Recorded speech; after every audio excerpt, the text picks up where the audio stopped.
નમસ્તે વિદ્યાર્થી મિત્રો, વિષય આસપાસ, પ્રકરણ 14, જ્યારે ધરતી ધ્રુજી ઉઠી. તો મિત્રો, ધરતી ધ્રુજી ઉઠી, ધરતી અને ધ્રુજી ઉઠી એના પરથી તમને શબ્દ પરથી થોડી ખબર તો પડી જ ગઈ હશે કે ધરતીનું ધ્રુજવું એટલે કે ધરતીકંપ વિશે વાત કરવામાં આવી હશે, બરાબર ને? હા, તો મિત્રો, ધરતીકંપ એ એક કુદરતી આપત્તિ છે. તો આપણે સૌ જાણીએ છીએ કે આપત્તિના બે પ્રકાર છે, બરાબર ને? એક છે કુદરતી આપત્તિ અને બીજી માનવસર્જિત આપત્તિ. તો મિત્રો, કુદરતી આપત્તિમાં જેની આપણે વાતો કરીએ તો કુદરતી આપત્તિ કઈ કઈ છે? તો કે ધરતીકંપ છે, સુનામી છે, પૂર, અનાવૃષ્ટિ, અતિવૃષ્ટિ, વાવાઝોડું, દાવાનળ, જ્વાળામુખીનું ફાટવું વગેરે એ કુદરતી આપત્તિઓ છે.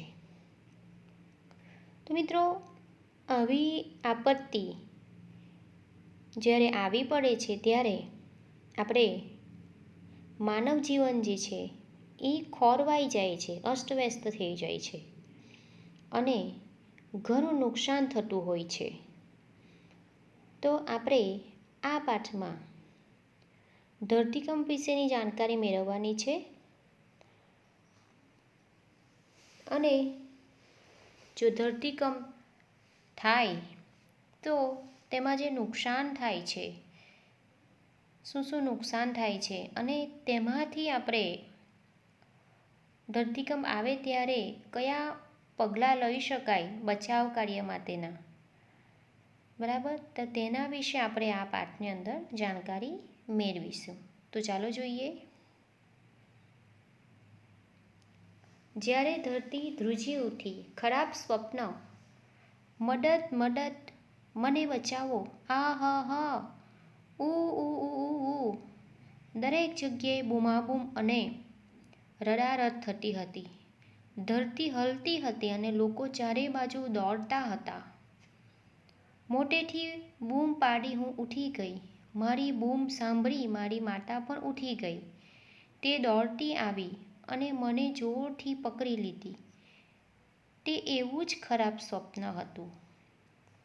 આ સ્વપ્ન જોઈ છે કે ધરતી હાલી રહી છે, બરાબર? તો એ ચારે તરફ લોકો બૂમાબૂમ કરતા હતા અને આમ તેમ દોડામદોડી કરતા હતા, એવું સ્વપ્ન જોઈએ છે. તો મારી બૂમ સાંભળીને મારી માતા પણ ઉઠી ગઈ એવું કહે છે. તે દોડતી આવી અને મને જોરથી પકડી લીધી. તે એવું જ ખરાબ સ્વપ્ન હતું. ધરતીકંપ આવ્યાને 18 વર્ષથી વધારે સમય થઈ ગયો હતો, પરંતુ હું નિંદ્રામાં હજુ પણ ધરતી હલતી અને ધ્રુજતી અનુભવું છું.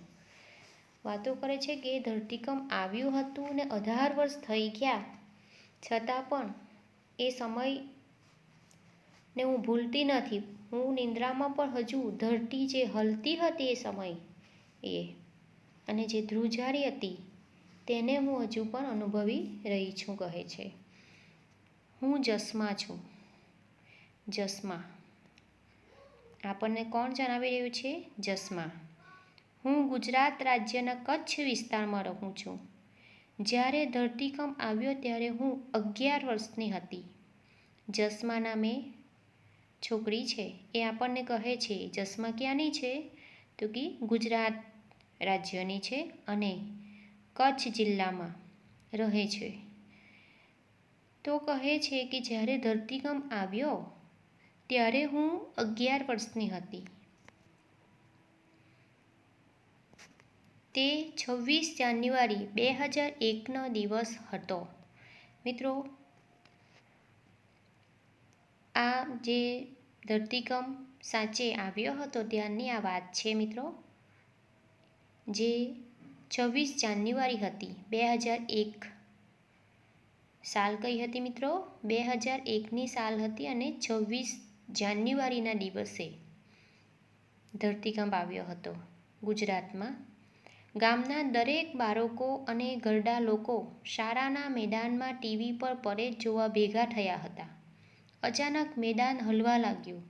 લોકો ડરી ગયા અને અહીં તહીં દોડવા લાગ્યા. કોઈને ખબર ન હતી કે શું થઈ રહ્યું હતું અને શું કરવું. બધે જ ગભરામણ હતી.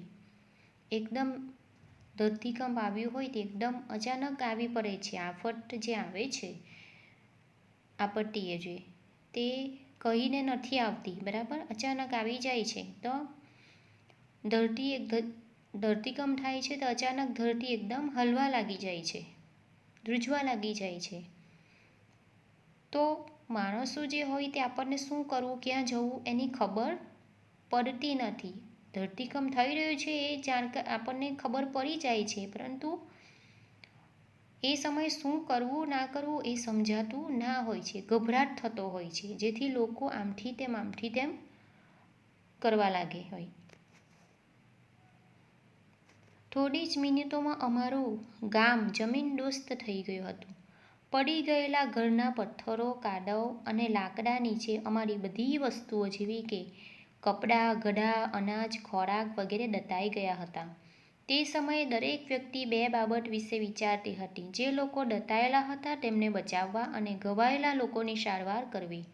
ગામના દવાખાનાને પણ નુકસાન થયું હતું. ઘણા લોકો ગંભીર રીતે ઈજાગ્રસ્ત થયા. ડોક્ટરે ગામ લોકોની મદદથી ઘવાયેલા લોકોને સારવાર આપી.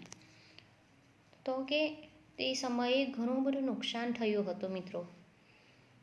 જે આંચકો ખૂબ જ જોરદાર હતો અને એના કારણે જે આપણે વાતો કરી કે માનવ જીવન ખોરવાઈ જાય, તો જે થોડી જ સમય માટેનું હોય છે, પરંતુ તેમાં જે નુકસાન થઈ જાય છે, જાનમાલની જે હાનિ પહોંચે છે, તો કહે છે કે કેટલીય વસ્તુઓ, ઘરો બધા ધરાશાયી થયા હતા. અને જેમાં ઘણા જે વસ્તુઓ છે તેની તો વાત કરવી જ નહીં, પરંતુ જે માણસો પણ હતા એને પણ જે નુકસાન થયું હતું અને જે ઘવાયેલા લોકો જે હતી એને સૌ પ્રથમ તો સારવાર આપવી અને જે દબાઈ પણ ગયા હતા કેટલાય લોકો ઘર ધરાશાયી થતા, તો તેને બચાવવાની રાહત કાર્ય પહેલાં કરવામાં આવી રહ્યું હતું, કહે છે. અમારા ગામના 6 લોકો મરી ગયા. મારા નાનાજી પણ પડી ગયેલા ઘર નીચે દબાઈ ગયા હતા. મારી માતા રડ્યા કરતી હતી. મારી માતાને જોઈને હું પણ રડતી હતી. આખું ગામ દુઃખી અને વ્યાકુળ હતું.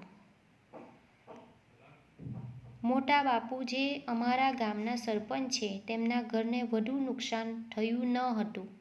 તેમણે તેમની વખારમાંથી બધા માટે ચોખા અને ઘઉં આપ્યા. ઘણા દિવસો સુધી ગામની મહિલાઓએ મોટા બાપુના ઘરે ભેગા મળી રસોઈ કરી અને બધાને જમાડ્યા. કલ્પના કરો, ઠંડીના દિવસો અને એમાં પણ ઘર વગર. ઘર જે છે એ બધાના પડી ગયા હતા, તૂટી ગયા હતા ઘરો, બરાબર. જે ઘર મજબૂત હતા એ રહે છે, પરંતુ જેના ઘરના છાપરાવાળા ઘર હોય, કાચા મકાનો હોય છે, બરાબર, કોઈ બિલ્ડિંગનું સારી રીતે બાંધકામ ના કરવામાં આવ્યું હોય તો તેવી બિલ્ડિંગ પર ધરાશાયી થઈ જાય છે, બરાબર. તો આ પ્રમાણે ઘરો જે બધા છે એ ધરાશાયી થયા હતા, જેના કારણે લોકો ઘર વગરના થઈ ગયા હતા. અને જાન્યુઆરી, અત્યારે ડિસેમ્બર ચાલે છે, તો જાન્યુઆરીમાં જે ઠંડી હોય છે, તો ઠંડીમાં ઘર વગર રહેવું અને અનાજ પણ જે બધી વસ્તુઓ ઘર વખરી હતી તે પણ બધી દટાઈ અને બધી ખરાબ થઈ ગઈ, તૂટી ગઈ. અને જે ઘરમાં જે અનાજ હોય તે બધું જ પૂરું થઈ જતું હોય છે, બધું જ, જેના કારણે જે ખોરાક જોઈએ, ખાવાનું જોઈએ, ઘર, એ બધું જ ખલાસ થઈ ગયું હતું એમ કહે તો ચાલે. તો એ પ્રમાણે કહે છે કે મારા જે નાનાજી હતા, તો એ નાનાજી ઘર નીચે પડી ગયા અને જેના કારણે દબાઈ ગયા હતા. તો મારી માતા રડતી હતી એમ કહે છે, અને મારી માતાને જોઈને હું પણ રડતી હતી. કારણ કે ગામ આખું દુઃખી અને વ્યાકુળ થઈ ગયું હતું, કારણ કે કશું કંઈ બચ્યું ના હતું. કારણ કે જે લોકોને નુકસાન થયું હતું, 6 લોકો મરી ગયા હતા તે વિસ્તારમાં, પરંતુ જે વસ્તુઓ હતી એને કેટલી નુકસાન થયું હતું, જેના કારણે લોકો પાસે અનાજ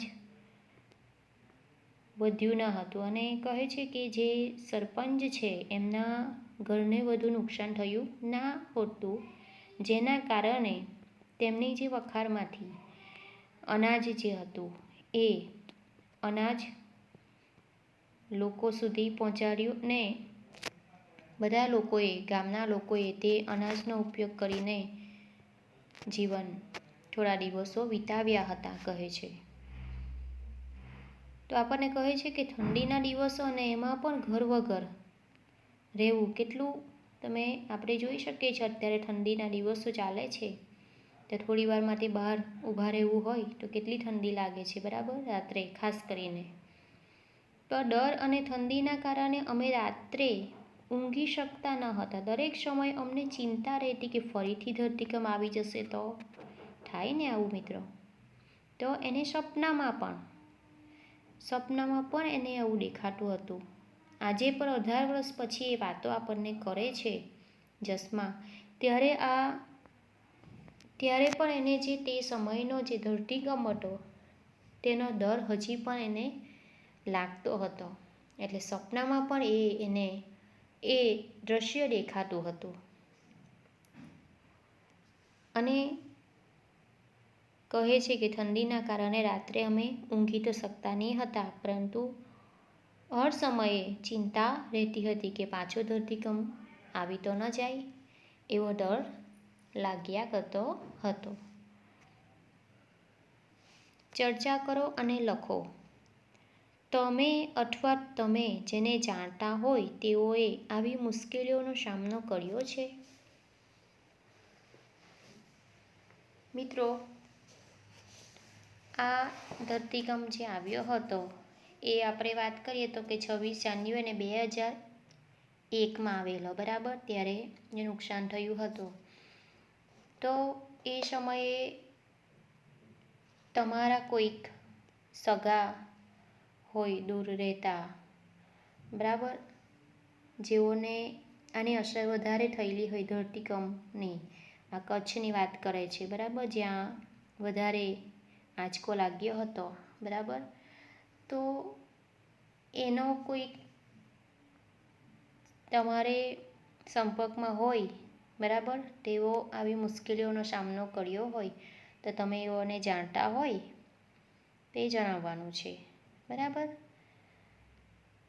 ત્યારબાદ છે તેવા સમયે કોણે મદદ કરી હતી, યાદી બનાવો. તો એવા સમયે જેવી રીતે આપણે જોયું કે જસમા જે છે એમના વિસ્તારની અંદર, ગામની અંદર જે સરપંચ હતા તેમનું ઘરને ખાસ નુકસાન વધારે થયું ના હતું, જેના કારણે તેમની વખારમાં ચોખા, ઘઉં, જે અનાજ હતું એ તેમણે લોકોને પૂરું પાડ્યું અને બધા સાથે મળીને રસોઈ બનાવીને જમ્યા હતા, બરાબર. તો એવી કોઈક મદદ કરી હોય તો તે તમે લખી શકો છો, બરાબર. તો મિત્રો, આપણે આજે અહીં સુધી વિડીયોમાં અટકીએ છીએ. ત્યારબાદ આપણે એના પછીની વાતો આપણે નેક્સ્ટ વિડીયોની અંદર જાણીશું.